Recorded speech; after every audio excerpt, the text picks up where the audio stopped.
এই সাজানো পৃথিবী, যে পৃথিবীকে আল্লাহ খুব সুন্দর করে বানাইলেন, এই পৃথিবী একদিন শেষ হয়ে যাবে।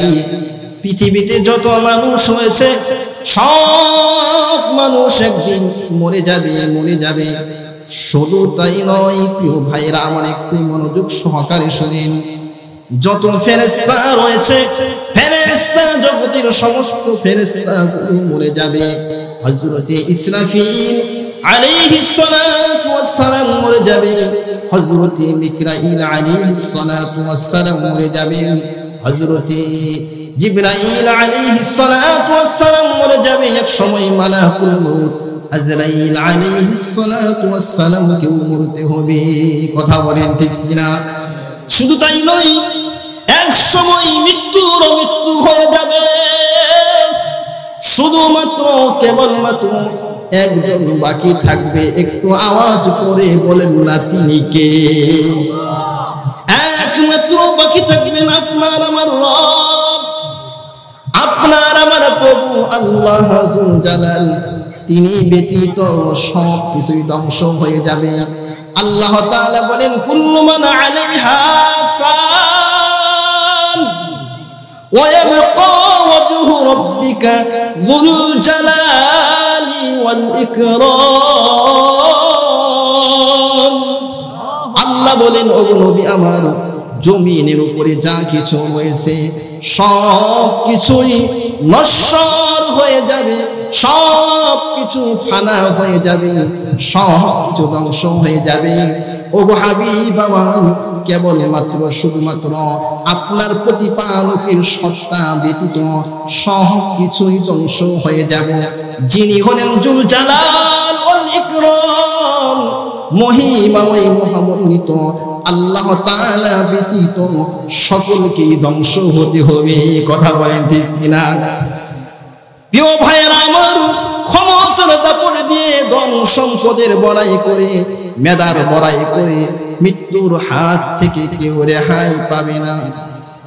সকলকেই মরতে হবে। আল্লাহ বলেন, কুল্লু নাফসিন যায়িকাতুল মাউত ওয়া ইন্নামা তুওয়াফাউনা উজুরাকুম ইয়াওমাল কিয়ামা ফামান যুহজিহা আনিন নারি ওয়া উদখিলাল জান্নাতা ফাকাদ ফাজ ওয়া মাল হায়াতুদ দুনিয়া ইল্লা মাতাউল গুরুর।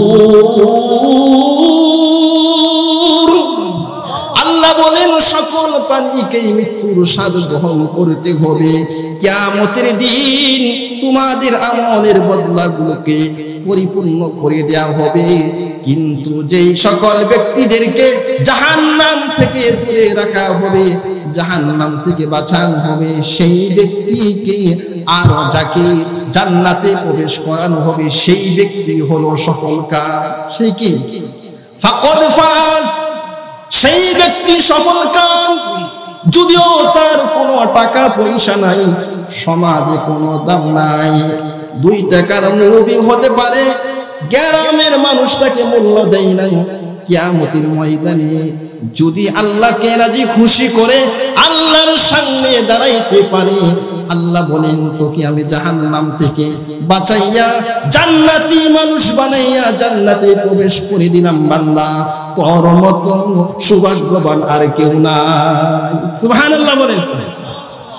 আর দুনিয়াতে ক্ষমতার কোনো অভাব নাই, টাকা পয়সার কোনো অভাব নাই, সম্মানের কোনো অভাব নাই, চেহারা সুরত খুব ভালো, কিন্তু আল্লাহর নাফরমানি করে যদি বান্দা আল্লাহর সামনে দাঁড়িয়ে যায়, আর যদি সেই বান্দাকে বলে হতভাগা, যা যা জাহান্নামে চলে যা, জাহান্নামের আগুনে পুর, জাহান্নাম তোর ঠিকানা, তাহলে সেই ব্যক্তির মতো হতভাগা আর কেউ না।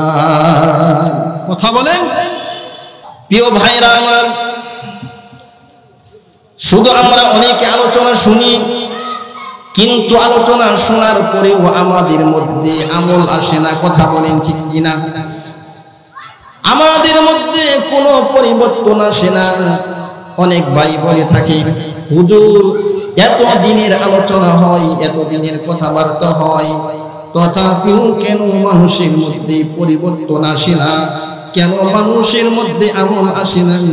এরকম কথা আমাদের সমাজে মানুষ বলে কিনা? একটু আওয়াজ করে বলেন, বলে কিনা? ও বন্ধু, পরিবর্তন না আসার একটা কারণ হলো আমরা পরিবর্তন আনার নিয়তে, আমাদের আমলের নিয়তে আমরা ওয়াজ নসিহত শুনি না। কথা বলেন, আমরা যদি কোরআন ও হাদিসের আলোচনা, দিনের আলোচনাগুলো যদি আমি নিজের জীবনকে পরিবর্তন করার জন্য, আমার মধ্যে আমল আনার জন্য শুনতাম, তাহলে অবশ্যই অবশ্যই আমার মধ্যে পরিবর্তন আসতো। যেহেতু আমরা আমাদের নিজের জীবনকে পরিবর্তন আনার করার নিয়তে দিনের আলোচনাগুলো শুনি না, এই জন্য হাজার ওয়াজ নসিহত শুনি, দিনই প্যান্ডেলে বসে যায়, কোরআনের আলোচনায় বসে যায়, আমাদের মধ্যে পরিবর্তন আসে না। কথা বলেন। আরেকটা কারণ হলো আমরা দিনের আলোচনা শুনি কিন্তু মনোযোগ সহকারে শুনি না। কথা বলেন, এদিক সেদিকে মনটা আমরা দিয়ে থাকি, কিন্তু গুরুত্ব সহকারে দিনের কান দিয়ে আমরা দিনের আলোচনা শুনি না, কোরআনের আলোচনা শুনি না, বিদায় আমাদের মধ্যে ফায়দা হয় না, আমাদের মধ্যে পরিবর্তন আসে না। কথা বলেন। যদি আমরা দিনের কান লাগিয়ে শুনি, মনোযোগ সহকারে শুনি, তাহলে অবশ্যই আমাদের মধ্যে ফায়দা হবে। আল্লাহ তাআলা বলেন, আল্লাযীনা ইসতামিউনাল কওল, আল্লাহ তাআলা বলেন যারা দিনের কান দিয়ে মনোযোগ সহকারে দিনের আলোচনাগুলো শুনে তাদের মধ্যেই ফায়দা হয়, তাদের মধ্যেই সারা জাগে। যারা দিনের আলোচনাগুলো মনোযোগ সহকারে শুনে তাদের মধ্যে কথার আসর হয়। আর যদি এই আলোচনাগুলো যদি কোরআন থেকে হয়, কোরআনের মাধ্যমে আলোচনা করা হয়, তাহলে বন্ধু আমার এমন ভাবে দিনের আলোচনা কোরআন শুনতে হবে, খুব মনোযোগ সহকারে শুনতে হবে। আল্লাহ তাআলা বলেন, ওয়া ইযা কুরিয়াল কুরআন ফাসতামিউ লাহু ওয়া আনসিতু লাআল্লাকুম তুরহামুন।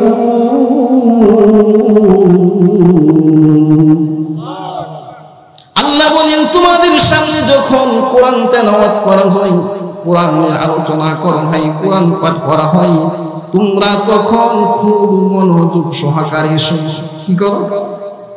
খুব মনোযোগ সহকারে শোনো। ওয়ানসিতু, এবং তোমরা চুপ থাকো। লাআল্লাকুম তুরহামুন, আশা করা যায় তোমাদের উপরে আল্লাহর রহমত বর্ষিত হবে। আল্লাহ বলেন, তাহলে এক নম্বর কাজ হলো আমরা আমাদের নিয়তকে সহি করে নিব। নিয়ত কি? আমরা আমাদের মধ্যে আমল করব, আমল করার নিয়তে আমরা বয়ান শুনব। দুই নাম্বার, যেহেতু আমি কোরআনের আলোচনাতে বসে গেছি, তখন খুব মনোযোগ সহকারে দিলের কান দিয়ে শুনবো তো ইনশাআল্লাহ। সকলে বলি, প্রিয় ভাইরা আমার, এই যে সুন্দর পৃথিবী তথা এই জগৎ সংসারে যা কিছু রয়েছে, যা কিছু বিরাজমান, এই দুই চক্ষু দিয়ে যা কিছু দেখি আর না দেখি সব কিছুই মাখলুক। সবকিছু কি? মানব দানব, পশু পাখি, পাহাড় পর্বত, তরুলতা, চন্দ্র সূর্য গ্রহ নক্ষত্র, আসমান জমিন, সব কিছুই একদিন কিন্তু ছিল না। ছিল, এর অস্তিত্ব বলতে কিছুই ছিল না। অস্তিত্ব আনলেন যিনি, তিনি কে? কথা বলেন, তিনি কে? এই সবগুলো সামান্য সময়ের জন্য, নিতান্ত অল্প কিছুদিনের জন্য আল্লাহ পাক রব্বুল আলামিন এগুলোকে সৃষ্টি করেছেন। তারপরে সব কিছু একদিন ধ্বংস হয়ে যাবে। বলেন তো, যিনি এগুলোকে সৃষ্টি করলেন এবং পরিচালনা করেন তিনি হলেন খালিক। তিনি কি? তিনি হলেন খালিক, তিনি সৃষ্টিকর্তা, তিনি রব। যিনি আসমান জমিন সৃষ্টি করেছেন তিনি কে? একটু আওয়াজ করে বলবেন তিনি কে? যিনি মানব জাতিকে জিন জাতিকে সৃষ্টি করেছেন তিনি কে? যিনি নদ নদী সাগর মহাসাগরকে সৃষ্টি করেছেন তিনি কে? যিনি চন্দ্র এবং সূর্যকে সৃষ্টি করলেন তিনি কে? এক কথায় যত বস্তু দেখি না কেন এগুলোর অস্তিত্ব ছিল না, এই সব কিছুকে আল্লাহ পাক রব্বুল আলামিন অস্তিত্ব আনলেন। তারপরে এগুলোকে আল্লাহ সৃষ্টি করার পরে আল্লাহ রব্বুল আলামিন এই দুনিয়াকে সাজাইলেন। এক সময় এমন হবে এই সুন্দর দুনিয়া আর থাকবে না। কথা বলেন, সমস্ত মানুষগুলো মরে যাবে। এই যে আপনাদেরকে বললাম সকলকেই মরতে হবে, এটা কার কথা? কথা বলেন, এটা কার কথা? আল্লাহ। কোন আল্লাহ? যিনি আমাদেরকে বানাইছেন, খালিক, যিনি আমাদের মালিক, যিনি চিরঞ্জীব, যিনি চিরসত্য, এই আল্লাহ বলতেছেন, যিনি ওয়াদা করলে ওয়াদার খেলাফ হয় না, সেই আল্লাহ বলতেছে তথাপিও আমরা গাফেল হয়ে সব কিছু ভুলে গেছি। কথা বলেন, কোন কারণে ভুলে গেলাম? দুনিয়ার প্রতি আসক্ত হইয়া বিবির মোহাব্বতে পড়ে, স্ত্রীর মোহাব্বতে পড়ে, সন্তানের মোহাব্বতে পড়ে, টাকা পয়সা ধন দৌলতের মোহে পড়ে, পদের মোহে পড়ে। পদ ছিলেন না?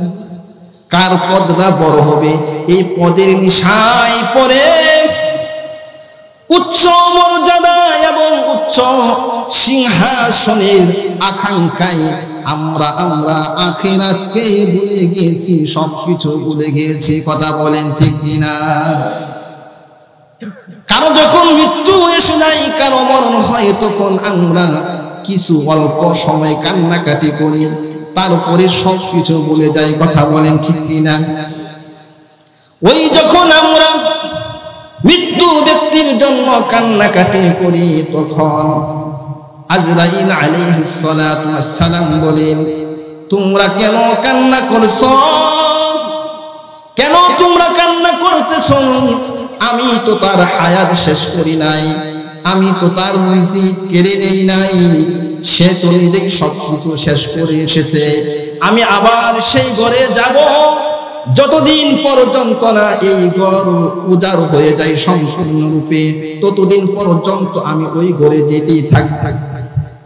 অর্থাৎ যতদিন ওই ঘরের ভিতরে মানুষ থাকবে ততদিন পর্যন্ত আমি যেতেই থাকব। এই কথাগুলো মানুষ যদি ওই সময় শুনতো, তাহলে মৃত্যু ব্যক্তির কথা চিন্তা ছেড়ে দিয়ে নিজের চিন্তায় ব্যস্ত থাকত। কথা বলে, কিন্তু আমরা তো উদাসীন।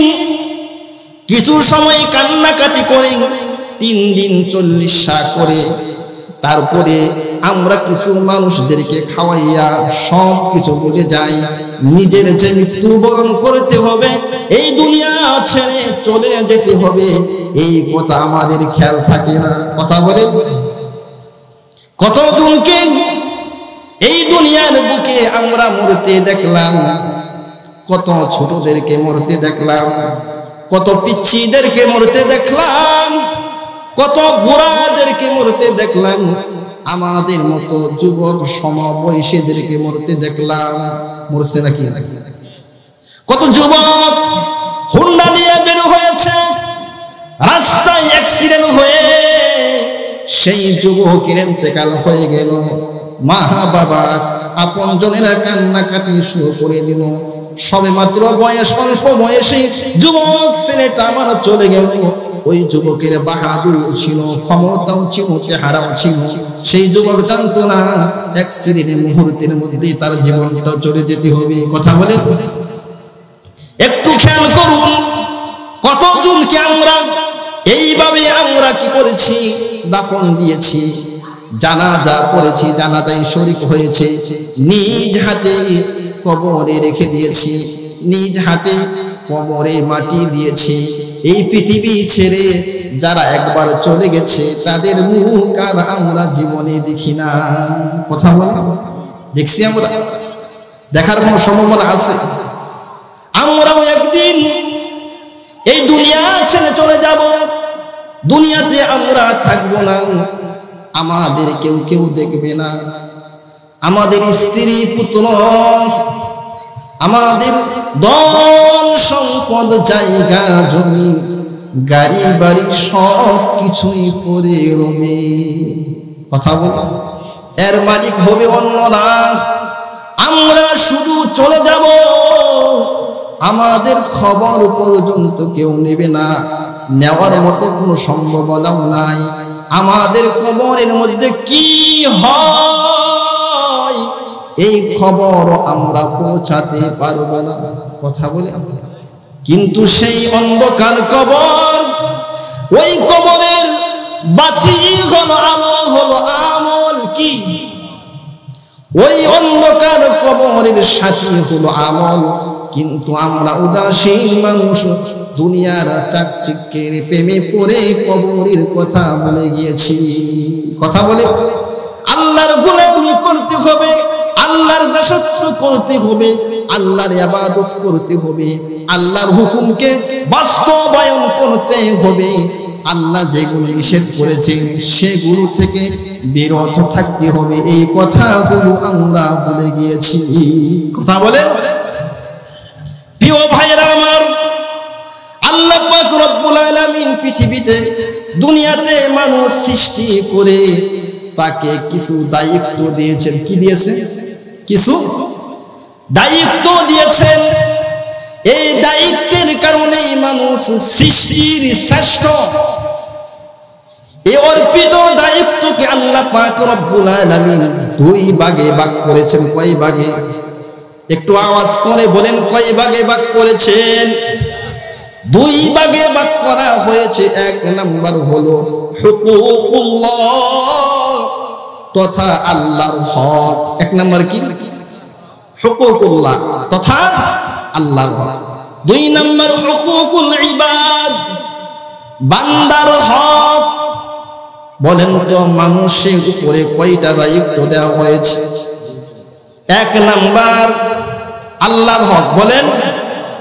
দুই নাম্বার কি? বান্দার হক।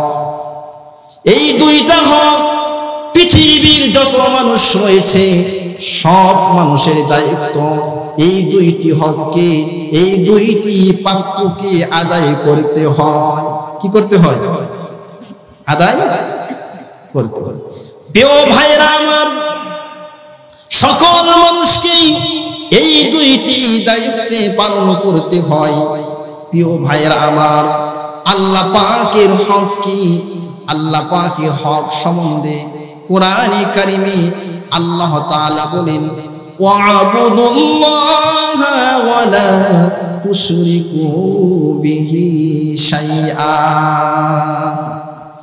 এক নম্বর আল্লাহর হক হলো, প্রিয় ভাইরা আমার মনোযোগ সহকারে শুনুন, এক নম্বর আল্লাহর হক হলো কেবলমাত্র শুধুমাত্র মানুষরারে আল্লাহ তাআলার ইবাদত করো। কি করো? আল্লাহর। দুই নম্বর হলো আল্লাহ তাআলার সাথে অন্য কাউকে অংশীদার সাব্যস্ত করো না। একটু বুঝে থাকলে বলুন তো, আল্লাহর এক নম্বর হক কি? আল্লাহর গোলামি করা, আল্লাহর ইবাদত করা, আল্লাহর দাসত্ব করা। দুই নম্বর হক হলো আল্লাহ তাআলার সাথে অন্য কাউকে অংশীদার সাব্যস্ত না করা। কিন্তু আমাদের সমাজে রয়েছে নামাজ ঠিকই পড়ে, রোজাও রাখে, যাকাত করে, আবার দান সদকাও করে, কিন্তু ওই ব্যক্তিকে দেখা যায় মাজারে গিয়ে সেজদা দেয় কিনা। কথা বলেন, বাবার দরবারে গিয়ে সেজদা দেয় কিনা, মাজারে গিয়ে বলে কিনা ও বাবা একটা সন্তান দাও, বলেন বলে কিনা? পীর সাহেব বন্ডকে গিয়ে বলে কিনা, বাবা একটা সন্তান দাও। ও প্রিয় ভাইয়েরা আমার, ভুল বুঝবেন না, হক্কানি পীরের দাম রয়েছে। কিন্তু যারা ভণ্ডামি করে আল্লাহর দ্বীনকে যারা বেইজ্জতি করতে চায়, তাদের সাথে আমাদের কোনো কথা নাই। কথা বলেন। সন্তান দেওয়ার মালিক কে? একটু আওয়াজ করে বলতে হবে, সন্তান দেওয়ার মালিক কে? কোন পীর কোন মাজার কি সন্তান দিতে পারে নাকি? সন্তান যদি কোনো মানুষে দিতে পারতো, তাহলে সর্বপ্রথম মানুষদের ভিতরে নবীরা সন্তান দিতে পারতো। কথা বলেন ঠিক কিনা? কিন্তু না, নবীরাও সন্তান দিতে পারে না। কথা বলেন ঠিক কিনা? কোন নবী সন্তান দিতে পারছে? বরঞ্চ কিতাবের ভিতরে, কোরআনের ভিতরে পড়েছি, হযরত ইব্রাহিম আলাইহিস সালাতু ওয়াস সালাম আল্লাহ তাআলার দরবারে দোয়া করেছেন, রব্বি হাবলি মিনাস সলিহিন। ওগো আল্লাহ, তুমি আমাকে নেককার সৎ একটি সন্তান দান করো। বলেন তো, যদি নবীরা সন্তান দিতে পারতো, তাহলে কি জাতির পিতা হযরত ইব্রাহিম আলাইহিস সালাতু ওয়াস সালাম সন্তান চাইতো নাকি? বলেন, সন্তান চাইতো না। তাহলে সন্তান দেওয়ার মালিক কেবলমাত্র আল্লাহ। কেবলমাত্র কে? আল্লাহ। কাউকে আল্লাহ সন্তান দিয়েছে 10টা, কাউকে দিয়েছেন মেয়ে 10টা, ছেলে সন্তান নাই। আবার কাউকে আল্লাহ ছেলে সন্তান দিয়েছে, কন্যা সন্তান দিয়েছে। কথা বলেন। কাউকে আল্লাহ সন্তান ছেলেও দেয় নাই, মেয়েও দেয় নাই। কথা বলেন না কেন? তারে আল্লাহ বান্দা বানাইছে, এইটা আল্লাহর ইচ্ছা। কিন্তু কোন পীর, কোন বুজুর্গ, কোন ওলি, গাউস, নবীরা পর্যন্ত সন্তান দিতে পারে না। কাউরে দিলা 10টা সন্তান, থাকার জায়গা নাই। কথা বলেন। কাউরে দিলা কোটি টাকা, একটা সন্তান নাই। কথা বলেন না কেন? কাউরে দিলা 10টা সন্তান, থাকার জায়গা নাই। আবার কাউরে দিলা কোটি টাকা, একটা সন্তান নাই। নির্দোষীরে রাখো দয়াল ববের জেলখানা, অপরাধ করে কেউ ঘুরে সর্বদাই। আছে নাকি? কথা বলেন। অপরাধ করে নিয়ে জেলে গেছে, আর খুনিরা সব ঘুরে আছে কিনা? কাউরে রাখো 10 তালাতে, কাউরে গাছতলায়, সকাল বেলার ধনী ফকির, করো সন্ধ্যা বেলারে, কি খেলা খেলাইলা দয়াল রে দয়াল, খেলা বোঝা দায়, মাটির মানুষ বানাইয়া মিলাইছ বাজার রে, কি খেলা খেলাইলা দয়াল রে। কথা বলেন ঠিক কিনা? একটু আওয়াজ করে বলেন, সন্তান দেওয়ার মালিক কে? একমাত্র সন্তান দেওয়ার মালিক আল্লাহ। আল্লাহ ছাড়া কেউ সন্তান দিতে পারবে না। বন্ধুরা আমার, একটু বুঝে থাকলে বলুন তো, কেবলমাত্র শুধুমাত্র কার ইবাদত করতে হবে? আর ইবাদতের সাথে অন্য কাউকে শরীক করা যাবে? কেন ইবাদত করব? কেন ইবাদত করব? ইবাদত এই জন্য করবা বান্দা, যেহেতু আল্লাহ তোমাকে আমাকে খুব মায়া করে, মুহাব্বত করে, ভালোবেসে সৃষ্টি করেছে। কথা বলেন। পৃথিবীতে সর্বপ্রথম মানুষ হলেন আমাদের পিতা হযরত আদম আলাইহিস সালাতু ওয়াস সালাম। তিনাকে আল্লাহ সুন্দর আকৃতি দিয়ে নিজ হাতে বানিয়েছে। সুবহানাল্লাহ বলেন। আবার আমাদেরকে আল্লাহ মা বাবার মুহাব্বতের মাধ্যমে বাবার বীজকে মায়ের রেহেমে ঢুকিয়ে ক্রমান্বয়ে ধীরে ধীরে সুরক্ষিত স্থানে মায়ের রেহেমের ভিতরে রেখে আস্তে আস্তে বড় করে মানুষ বানিয়েছে। কথা বলেন। আল্লাহ তাআলা বলেন, লাকাদ খলাকনাল ইনসানা মিন সুলালাতিন মিন তিন সুম্মা জাআলনাহু নুতফাতান ফি ক্বরারিন মাকিন সুম্মা খলাকনান নুতফাতা আলাকাতান ফাখলাকনাল আলাকাতা মুদগাতান ফাখলাকনাল মুদগাতা ইযামান ফাকাসাওনাল ইযামা লাহমা সুম্মা আনশা'নাহু খালকান আখার ফাতাবারাকাল্লাহু আহসানুল খালিকিন। একটু আওয়াজ করে আল্লাহর বরত্ব প্রকাশ করি, আল্লাহু আকবার। প্রিয় ভাইরা আমার, আল্লাহ পাক রব্বুল আলামিন অস্তিত্বহীন থেকে আমাদেরকে অস্তিত্ব এনে আস্তে আস্তে ক্রমান্বয়ে খুব সুরক্ষিত একেবারে মায়ের রেহেমের ভিতরে বীর্য থেকে রক্ত, রক্ত থেকে গোশত থেকে হাড্ডি, হাড্ডি থেকে আবার হাড্ডির উপরে গোশত দিয়ে, চামড়া দিয়ে, হাত দিয়ে, পা দিয়ে, চোখ দিয়ে একেবারে নিপুণ করে যিনি বানাইলেন তিনি কে? একটু আওয়াজ করে বলেন, আল্লাহ কি আমাদেরকে মায়া করে বানাইছে না? তাহলে যে আল্লাহ এত যত্ন করে মায়া কইরা বানাইলো, সেই আল্লাহর গোলামি করতে হবে কিনা? খুব সুন্দর আকৃতি দিয়ে আল্লাহ বানাইলেন। ক্রমান্বয়ে ধীরে ধীরে যে আল্লাহ বানাইলেন সেই আল্লাহর ইবাদত করা আমাদের জন্য ওয়াজিব, ফরজ। কথা বলেন। যার এরকম অসংখ্য অগণিত নিয়ামতের ভিতরে ডুবে রয়েছে, যার নিয়ামতগুলোকে বান্দা গণনা করে শেষ করা যাবে না। শেষ করা যাবে? খাদ্য, পানি, বস্ত্র সহ অসংখ্য অগণিত নিয়ামত রাজিতে আমাদেরকে ডুবিয়ে রেখেছেন। আল্লাহ তাআলা বলেন, ওয়া ইন তাউদ্দু নি'মাতাল্লাহি লা তুহসুহা। বান্দা, যদি তোমরা আল্লাহর নিয়ামতকে গণনা করো তাহলে সংখ্যায় নির্ণয় করতে পারবে না, আল্লাহর নিয়ামতকে গণনা করে শেষ করতে পারবে না। ওয়ামা বিকুম মিন নি'মাতিন মিনাল্লাহ, তোমাদের মধ্যে যেই সকল নিয়ামত রাজি আল্লাহ দিয়েছেন এগুলো আল্লাহ তাআলার পক্ষ থেকে। কার পক্ষ থেকে বলেন তো? আপনার শরীরের ভিতরে কত নিয়ামত আল্লাহ দিয়েছেন, দিয়েছেন কিনা?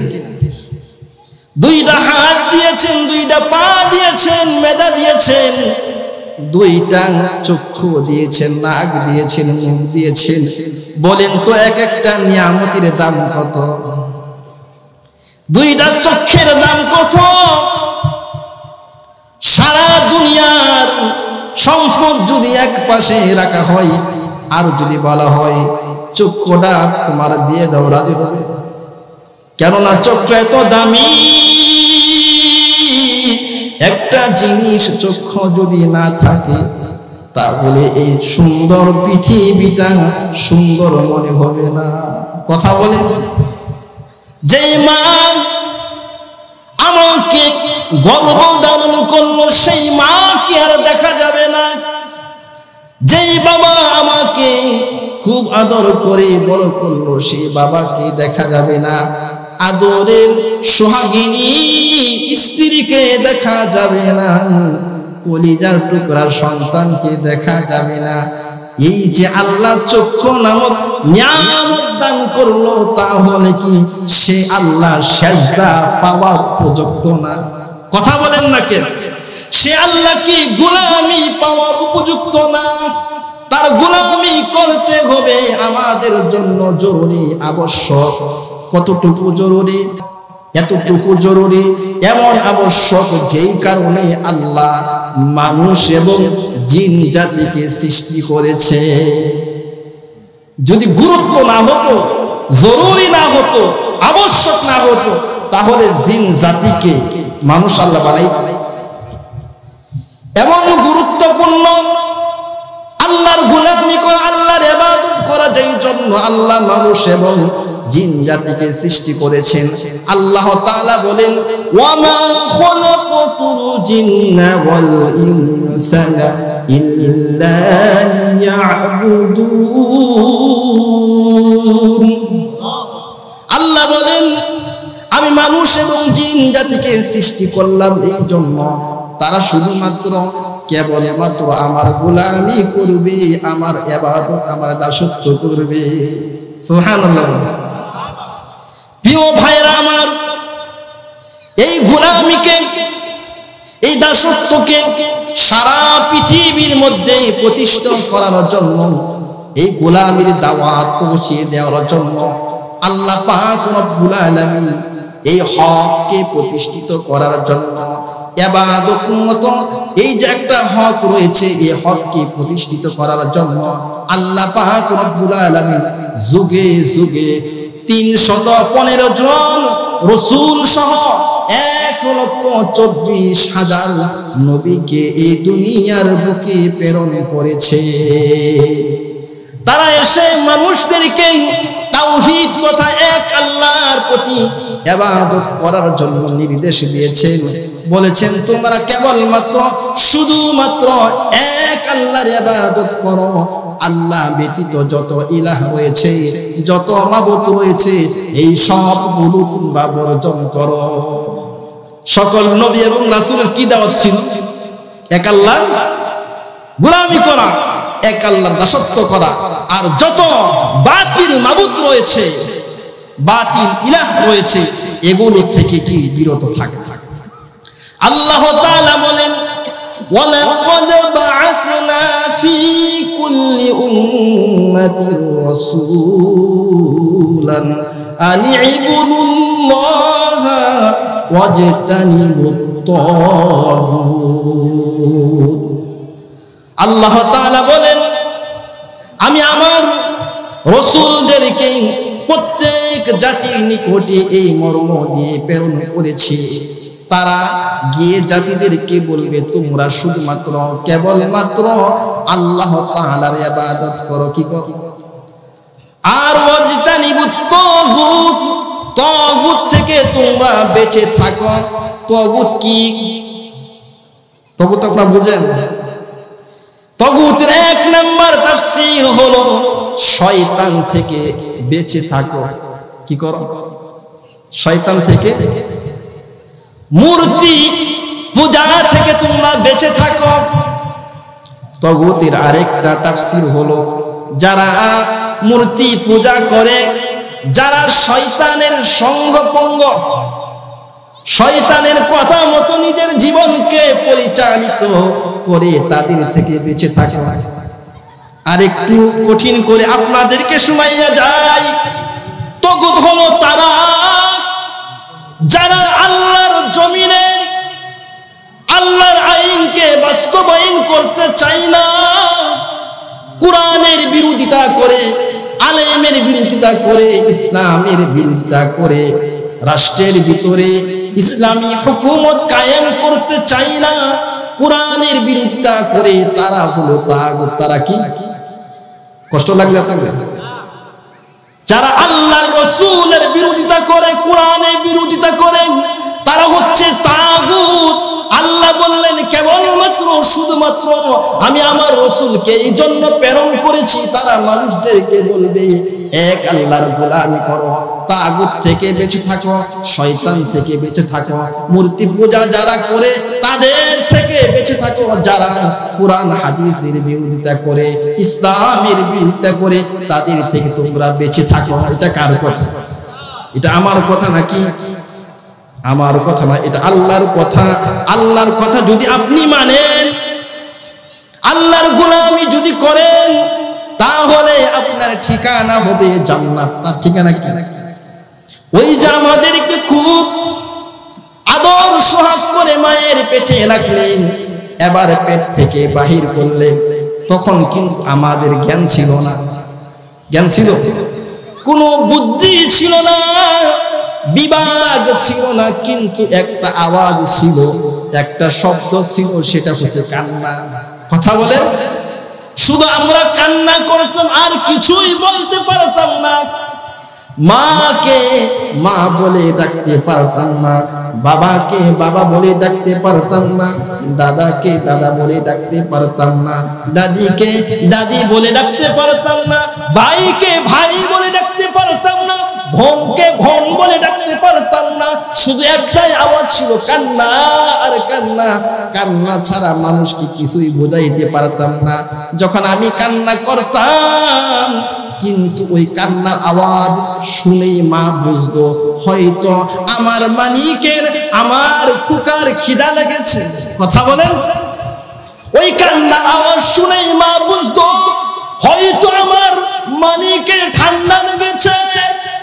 কথা বলেন, ওই কান্নার আওয়াজ বুঝেই মা বুঝতো হয়তো আমার মালিকের জ্বর উঠেছে। ওই কান্নার আওয়াজ বুঝেই মা জনেরে বুঝতো হয়তো আমার মালিককে পিঁপড়ায় কামড় দিয়েছে। আমাদের কোন আওয়াজ ছিল?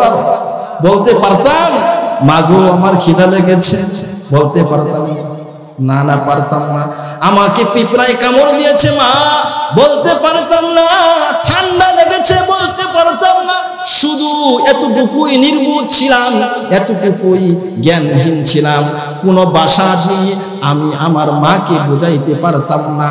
কিন্তু আমার কান্নার আওয়াজ এতটাই মমতাময়ী করে দিয়েছে, ওই আওয়াজ শুনেই মার কলিজায় আঘাত লেগে যেত, বাবার কলিজায় মায়া লেগে যেত। ওই যে মায়ের ভিতরে মোহাব্বত আর প্রেম, দাদার কলিজায় মোহাব্বত প্রেম, ওই যে বাবার অন্তরে প্রেম মোহাব্বত ঢেলে দিলেন, তিনি কে? একটু আওয়াজ করে বলতে হবে, তিনি কে? ওই যে মায়ের বুকে আল্লাহ প্রেম দিলেন, ওই আল্লাহ খুব যত্ন করে আমাকে আপনাকে বানাইল। কথা বলেন, কোন কথা ছিল? আল্লাহ ওই যে মায়ের পেট থেকে বাহির করলেন, তখন কি ছিল না? জ্ঞান, জ্ঞানহীন অবস্থায় বের করলেন। তারপরে আল্লাহ কি করলেন? দুনিয়াতে চলতে হবে না, চলতে হবে কি না? এই চলার জন্য আল্লাহ সামান্য জ্ঞান দিলেন। কি দিলেন? যখন বড় হলেন, বড় হওয়ার পরে আল্লাহ কি করলেন? সামান্য পরিমাণ কি দিছে? জ্ঞান, চলতে যেন পারে। আল্লাহ চক্ষু দিলেন, বিভাগ দিলেন, সামান্য জ্ঞান দিলেন। আবার আল্লাহ বলে দিলেন ওয়াহাদাইনাহুস সাবিলা, আমি তোমাকে জান্নাতের রাস্তা বলে দিলাম, জাহান্নামের রাস্তা বলে দিলাম। ও বান্দা, দুইটি রাস্তা দেখিয়ে দিলাম। কিভাবে? কিভাবে? তোমাকে জান্নাতের রাস্তা দেখাইলাম, জাহান্নামের রাস্তা দেখাইলাম। ও বান্দা, ও বান্দা, শোনো মনোযোগ দিয়ে। তোমাদের মাঝে আমি নবী পাঠিয়ে দিলাম। নবী তোমাদেরকে জান্নাতের কথা বলল যে ও উম্মত আমার, তুমি যদি এই রাস্তায় যাও তাহলে তোমার ঠিকানা জান্নাত, এই রাস্তায় গেলে তোমার ঠিকানা জাহান্নাম। আরেকটি হলো আমাদেরকে আল্লাহ জান্নাত দেখাইলেন কোরআন নাজিলের মাধ্যমে। কোরআন বলে দিল বান্দা যদি এইভাবে চলো তাহলে তুমি জান্নাতে চলে যাবা, আর যদি তুমি এইভাবে চলো তাহলে তুমি জাহান্নামে যাবা।